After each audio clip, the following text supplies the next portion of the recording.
नमस्कार दोस्तों, मैं हूँ विजया।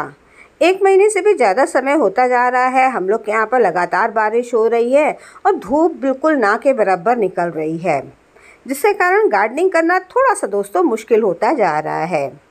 यहाँ पर जो है खिले हुए हैं पर्सलेन के फूल दोस्तों, जो कि सेल्फ सीडेड हैं और बहुत खूबसूरत लगते हैं। साथ में ये जो बीज होती हैं इनको भी अपनी तरफ अट्रैक्ट करते हैं।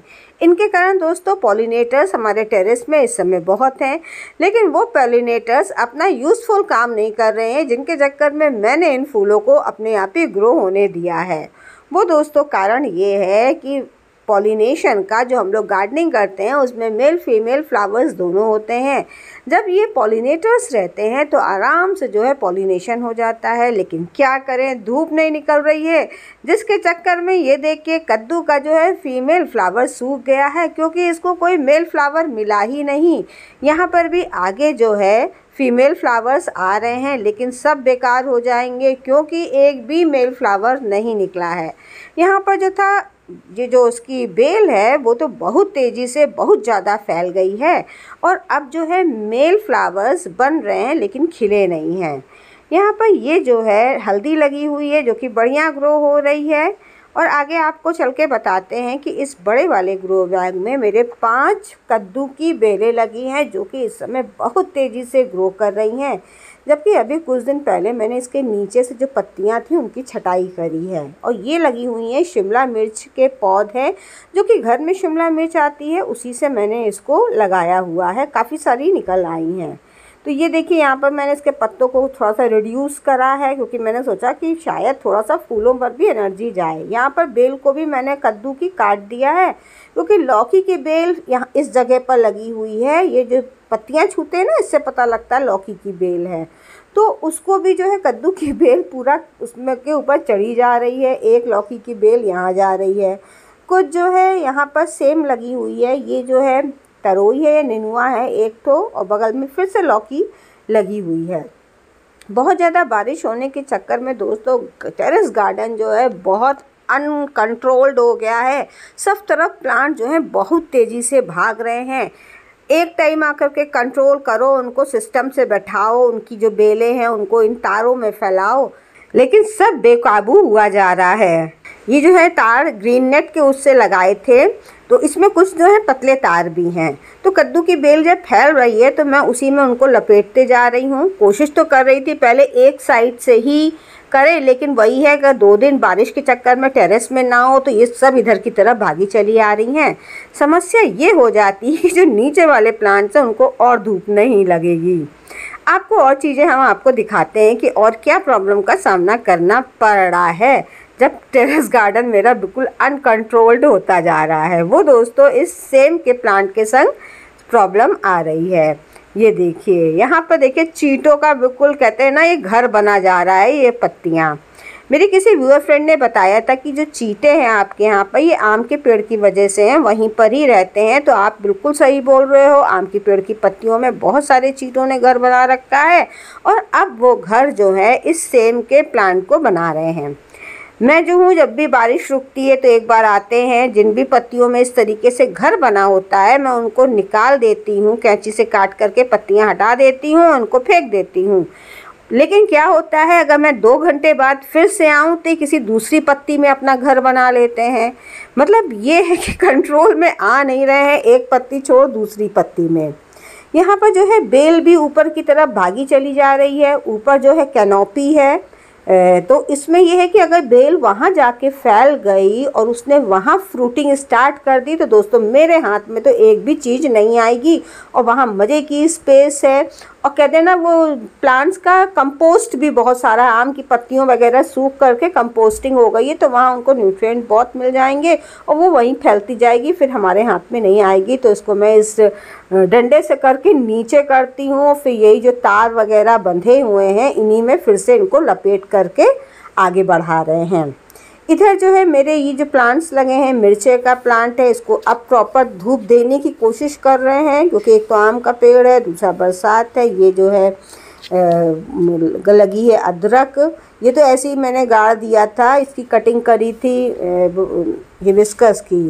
यहाँ पर जो है एक्जोरा है, इसकी भी कटाई छटाई कर दी क्योंकि गर्मी की वजह से इसकी सब पत्तियाँ सूख गई थी। यहाँ पर अजवाइन पत्ते की मैंने कटिंग ग्रो कर दिया है। और ये लगा है अरुई अरबी, जिसको कि मैंने स्पेशल पतौड़ बनाने के लिए ग्रो करा है, क्योंकि अच्छा लगता है खाने में वो भी। यहाँ पर एक चीज़ और दिखाएं, आपके संग शेयर किया था अदरक लगाने का, तो वो देखिए ये वाला ग्रो बैग है। इससे पहले वाले वीडियो में दिखाना हम भूल गए थे। तो अच्छी अदरक हो रही है, बस थोड़ी सी स्लो ग्रो हो रही है। तो हो सकता है नेचर है इस तरीके का हर प्लांट का। यहाँ लेमन ग्रास मेरी पूरी सूख गई थी, मैंने दूसरी लेकर के लगाई है। और ये जो छिपकली बेल होती है उसकी कटिंग मुझे मिली थी कहीं से, तो वो भी मैंने अभी यहाँ पर इसमें लगा दी है ग्रो करने के लिए। अब सब ऐसे ही ग्रो हो रहे हैं। ये छिपकली बेल, ये अपराजिता अपने आप ग्रो हुआ था, वो भाग रहा है। यहाँ पर कुछ प्लांट्स ये अपने आप ग्रो हो गए हैं, इनको अलग लगाना है।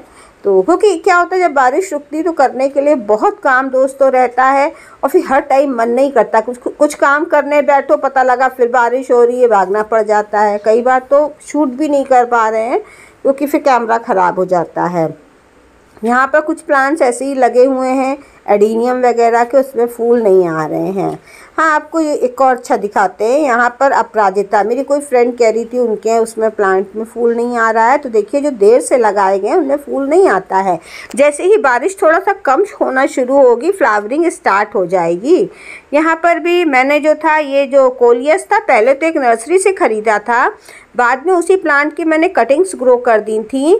लेकिन वो जो प्लांट था जो मैंने ख़रीदा था वो अपने आप ही मर गया, काफ़ी सारी कटिंग्स भी मर गई, एक दो ही रह गई हैं। ये लगा हुआ है फिडल लीफ दोस्तों, तो फिडल लीफ भी काफ़ी सूख गया था, टेरेस में ही रखा रहा था। तो यहाँ से देखिए इसकी प्रूनिंग करी थी मैंने, पहले करी थी, तो देखिए 3 ब्रांचेस इसकी अच्छी ग्रो हो रही हैं। और यहाँ पर जो था मैंने हिबिस्कस की कुछ कटिंग्स जितनी भी थी सब लगा दी थी, मोटी पतली। तो वो ऐसे ही तब से जब ड्रम में ही रखी हुई है। जो नींबू का पेड़ है, नींबू अभी इसमें टाइट है, रसा नहीं बना हुआ है बिल्कुल। और ये जो है टर्टल वाइन नहीं, डैंगल्ड हार्ट है। तो इस तरीके से सब कुछ अनकंट्रोल हो रहा है। कुछ भी दोस्तों बहुत ज़्यादा मेंटेन हम नहीं कर पा रहे हैं। वही होता है कि बारिश इतनी ज़्यादा हो रही है, फिर जब आओ तो ये जो मधुमक्खियों से भी थोड़ा डर लगता है कहीं काट ना ले हमको। तो बस इस तरीके का देखिए मेरा टेरेस गार्डन है इस समय। ये देखिए, हाँ, तुलसी में भी आपके जो है इस समय मंजरी बहुत ज़्यादा बन रही होगी, तो देखिए उसको तुरंत ही हटा दीजिएगा और इसको जो है चाय के रूप में यूज़ कर लीजिए। चाय वगैरह में ज़्यादा अच्छा है, क्योंकि इस समय बरसात का समय है और तुलसी की चाय पीना बहुत फ़ायदेमंद है। जान रहे हैं ना, वायरल वगैरह इस समय बहुत हो रहा है, इन्फेक्शन की प्रॉब्लम हो रही है। यहाँ पर ये हमारा लगा है मैक्सिकन पिटूनिया। मैक्सिकन पिटूनिया में आपको हम जो खास बात दिखाने के लिए दिखा रहे हैं वो ये है दोस्तों कि इसकी एक डाली दिखाते हैं। ये ऐसे ही झुके झुके गई और देखिए इसमें मिट्टी में जो है जड़ बना ली। दिखाते हैं आपको, ये देख रहे हैं अपने आप ही, ये मैंने एफर्ट नहीं करा है। मतलब ये दिखाने का मेरा मकसद ये है कि अगर बहुत सारे फ्रेंड्स हमारे कटिंग्स वगैरह ग्रो नहीं कर पाते हैं और उनके पास कोई प्लांट है, तो उसको जो है वो ऐसे ही मिट्टी में दबा दें, थोड़ा सा उसकी एक टहनी ले करके, और हल्का सा चाहो तो वेट रख दो। कुछ दिन बाद दोस्तों अपने आप ही जो है वहाँ पर से जड़ फूट आएगी। नोड एरिया होना ज़रूरी है, तो वहाँ पर जड़ फूट आएगी और उससे आपका एक नया प्लांट बन जाएगा। मैक्सिकन पिटूनिया दोस्तों बहुत जल्दी तेज़ी से बढ़ता है, कटिंग से वैसे बहुत आसानी से ये ग्रो हो जाता है। और इसके जो फूल होते हैं जब सूखते हैं तो देखिए इस तरीके का सीड पॉट बन जाता है। ये तो अभी हरा है, काला अभी ढूंढ करके आपको दिखाते हैं। तो ये है काले वाले, देखिए पक रहे हैं, ग्रीन से पहले फिर ब्लैक हो जाते हैं, फिर इनके ये फूट जाते हैं, तो इसके जो सब जगह बीज गिर जाते हैं, बहुत सारे प्लांट्स हो जाते हैं। ये दोस्तों मैक्सिकन पिटूनिया की डॉफ वैरायटी है, जो कि बीजों से भी आसानी से ग्रो हो जाती है, कटिंग से तो हो ही जाती है। तो अगर आप वेजिटेबल्स अपने गार्डन में उगाना पसंद करते हो तो फ्लावर्स ज़रूर उगाइएगा, लेकिन कोशिश करिएगा कि इजी ग्रोइंग फ्लावर्स उगाइए, जिसमें कि आपको ज़्यादा अपनी मेहनत ना करनी पड़े और फ्लावरिंग आसानी से होती जाए। फ्लावर्स रहेंगे तो पॉलिनेटर्स आपके गार्डन में आते रहेंगे। हाँ, ये ज़रूर है फ्लावर्स लगे हों और बारिश हो रही हो तो देखिए इस तरीके की खरपतवार बहुत निकल आती है, इनको भी निकालना। अभी हम इनको निकालेंगे तो अभी ध्यान से निकालेंगे, नहीं तो पता लगा पूरा मेरा रूट बॉल ही नीचे निकल करके आ जाएगा। आप जो है इस समय बहुत ज़्यादा खाद फर्टिलाइज़र के चक्कर में मत पड़िएगा, क्योंकि उसके जो भी पोषक तत्व हैं पानी में सब बह करके चले जाएंगे। लेकिन हाँ, जो प्लांट्स आपके ज़बरदस्त रूप से फ्लावरिंग और फ्रूटिंग कर रहे हैं उनमें थोड़ा बहुत ज़रूर आप डाल सकते हो। आप गोबर खाद भी डाल सकते हो, वर्मी कंपोस्ट भी डाल सकते हो, जो अवेलेबल हो। फिर मिलते हैं किसी नए वीडियो के साथ, तब तक के लिए नमस्कार।